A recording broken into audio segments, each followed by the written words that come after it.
In a railway station in London, train conductor Mark is finishing his shift. When he reaches his locker, he finds a note saying he didn't get the promotion he applied for. As he angrily crumples the paper, the manager comes by to ask Mark to cover the night shift because the night watchman is ill. Initially, Mark wants to refuse, but ends up agreeing when he notices his crush, Ellie, will be tonight's snack vendor. After the train departs, Mark begins checking all the passengers' tickets. Most of them take it well and show it to him, but many passengers get annoyed and treat Mark poorly for doing his job.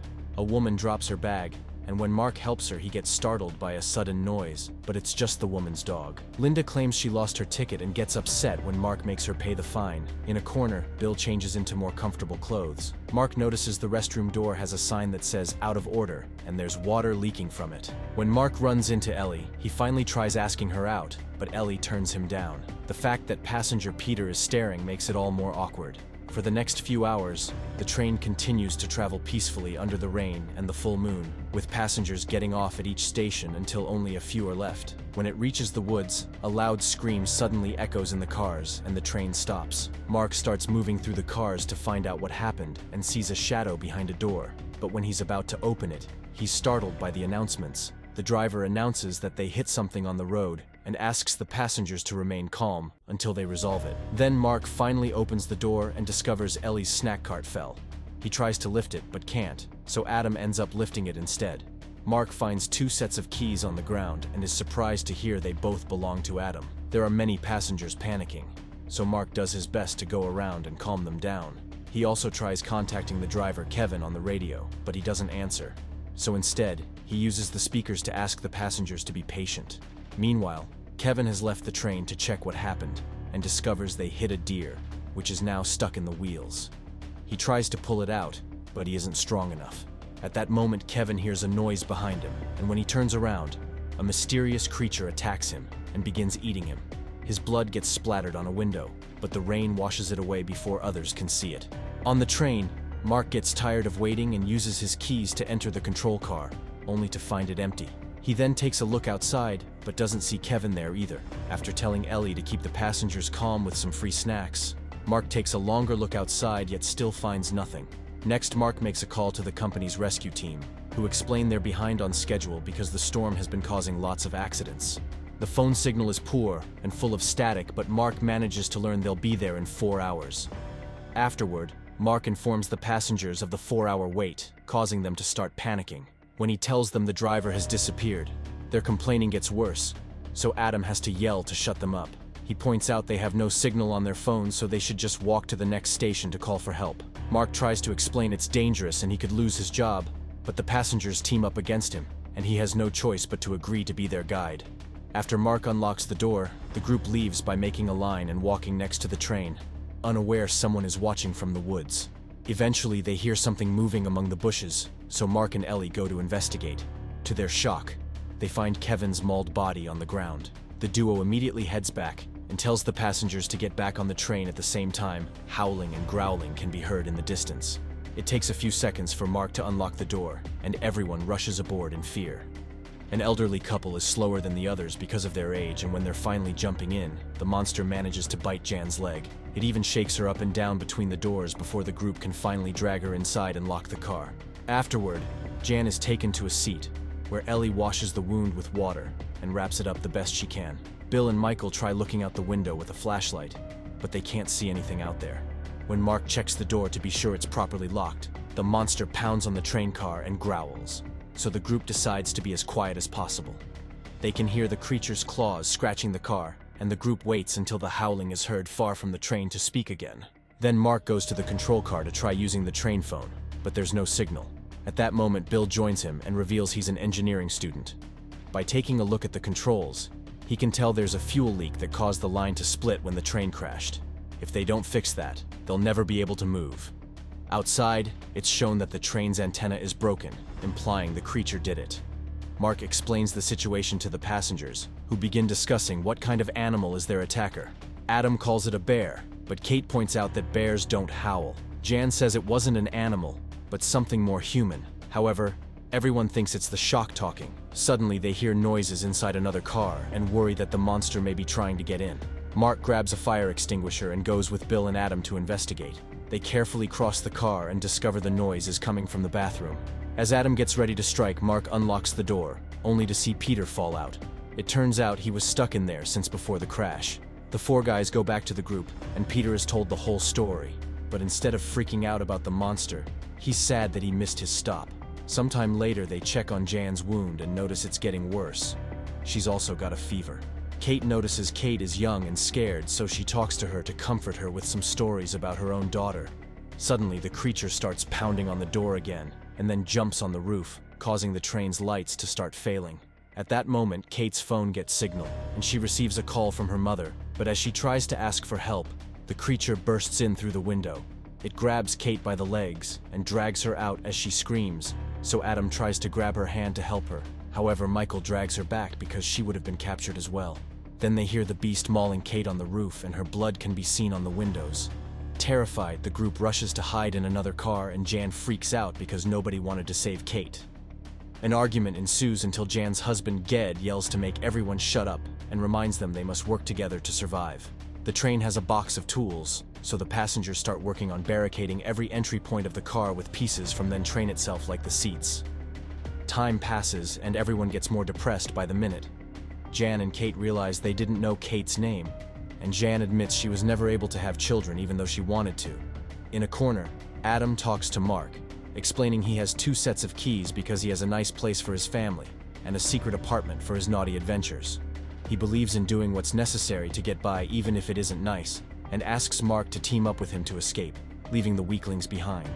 Before Mark can reply, Jan pukes lots of blood and even 2 teeth. Another argument ensues on what to do, but it's interrupted when Mark notices Peter is missing. The barricade was moved, and Adam wants to put it back in place. However, Mark and Bill convince him to give them a minute to find Peter. Mark goes into the other car and finds Peter stuck in the bathroom again. While Mark tries to open it, the bathroom light breaks, and the beast comes inside from above to attack Peter. Mark has to step back when the door gets damaged during the mauling, and soon the blood is coming out of the resulting holes. He takes a quick look through a hole and is horrified to see Peter's dying body. Then he tries to go back to the other car, only to discover Adam blocked the door. Speaking of Adam, he hears the noise and decides to leave the train to save himself, so he removes the barricade on the boarding door. However, it's locked, and Mark has the key. Back to Mark. He keeps on pushing the door while watching the monster approach him.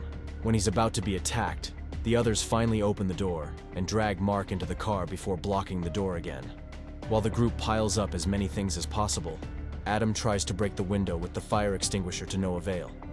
Unfortunately, the beast is too strong and breaks through the barricade, causing Ellie to freeze. Thankfully, Mark acts fast and moves her out of the way before the monster can hurt her.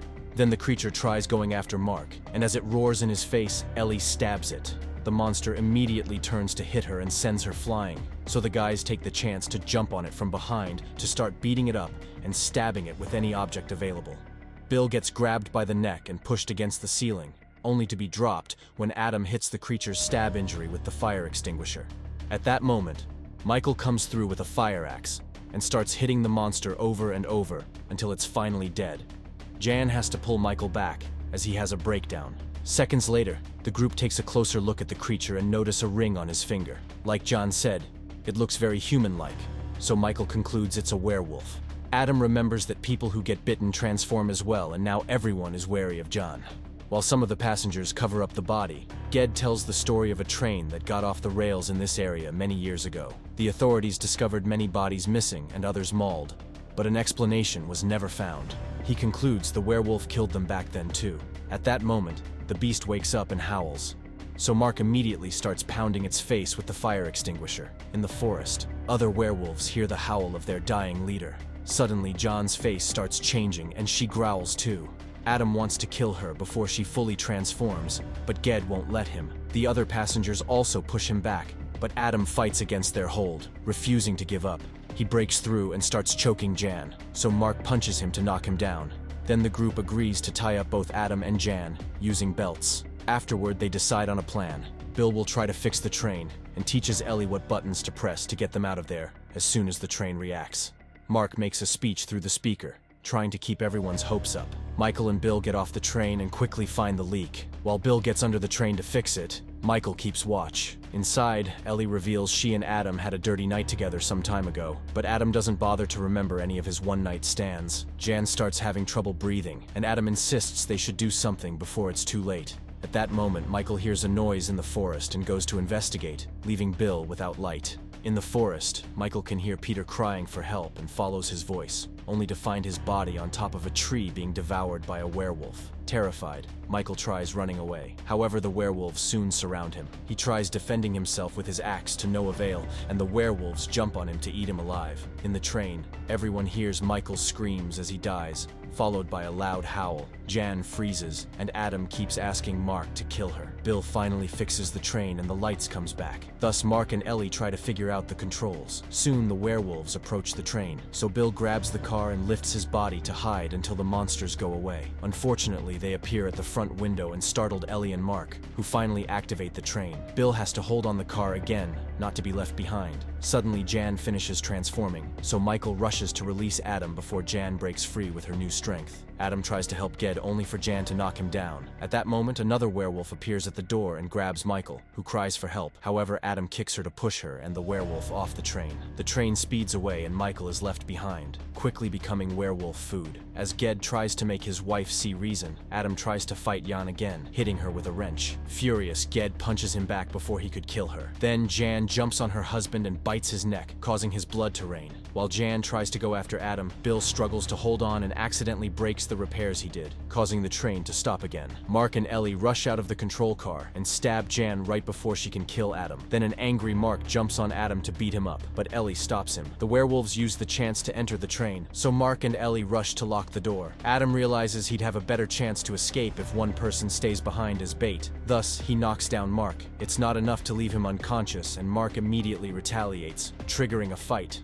While the men struggle on the ground, Ellie grabs a piece of sharp metal and cuts Adam until he lets go of Mark. While Ellie takes care of her friend, Adam blocks the way and grabs the keys from the door before jumping out of the train. The werewolves quickly surround the duo, but before they can attack, Bill appears with a Molotov bomb ready. He throws it at one of the werewolves, causing it to burn and starting a fire. Then he lights up a torch and scares the other monsters into stepping back into the other car, while giving Mark and Ellie a crowbar. This allows the duo to force the door open and jump out of the train, while Bill gets captured and killed too. As Ellie and Mark run through the forest, they can hear the werewolves coming after them. Deciding it's too late, Mark kisses Ellie before telling her to go because he'll stay behind as a distraction. Crying, Ellie finds a path to run away while Mark starts fighting the werewolves with the piece of metal, managing to stab one of them. No matter how hard he fights though, the werewolves overpower him, and he ends up getting bitten. Moments later, Ellie makes it to the next train station with Mark's name tag in hand. Meanwhile, Adam continues to run through and finds some clothes in the ground. The werewolves suddenly surround him, and a newly transformed Mark jumps to attack. Don't miss a single moment of creativity. Subscribe to the channel now to join our community of enthusiasts. The video is over. Don't forget to leave a like, comment, and subscribe to the channel. See you next episode.